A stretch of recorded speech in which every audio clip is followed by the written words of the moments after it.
নমস্কাৰ। আমি যদিও ৰাজনৈতিকভাৱে বহুত ইমান দূৰৰ মানুহ, তথাপিও কিছুমান ৰাজনৈতিক কথা বতৰা সমাজত চলি থকা কিছুমান বস্তু দেখিবলৈ মাজে মাজে অকণমান নিজে মনটোতে হাঁহি উঠে। এই দুদিনমান হ'ল ভিডিঅ'টো বনাম বুলি ভাবি আছোঁ, অকণমান দেৰি হৈ গৈছে।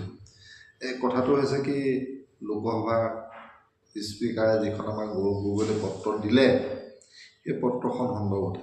পত্ৰখন আপোনালোকে বহুতে হয়তো পঢ়িছে আৰু কিছুৱে হয়তো নপঢ়িবও পাৰে, সেইটো কাৰণে মই এবাৰ পাঠ কৰি দিছোঁ।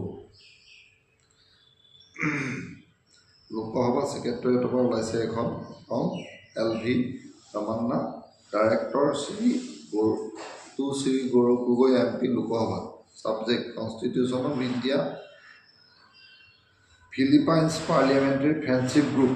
Respected sir, I am directed to state that a parliamentary friendship group has been constituted in our parliament with Philippines for the period of 18 Lok Sabha. Number 2, in this connection, the Honorable Speaker, Lok Sabha is pleased to nominate you as the President of India Philippines Parliamentary Friendship Group. Your faithfully director.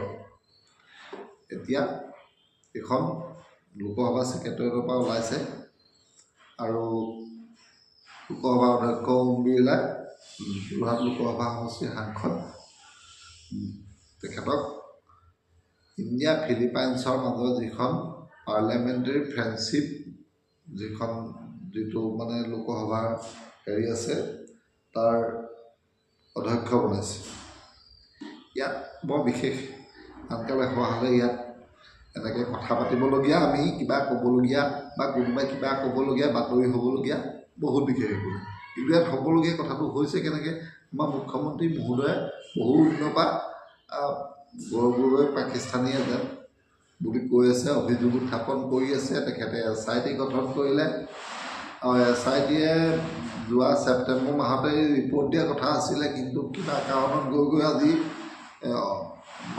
মাহমান আগত চাগে এইটো হ'ল আৰু তাৰ ৰিপৰ্টো কেন্দ্ৰ চৰকাৰলৈ পঠিওৱাৰ কথা আছিলে। পঠিয়ালে নে নাই পঠিওৱা গম নাপাওঁ, কিন্তু কেন্দ্ৰ চৰকাৰেও এই সন্দৰ্ভত একো কিবা পদক্ষেপ লৈছে বুলি বাতৰি ওলোৱা নাই।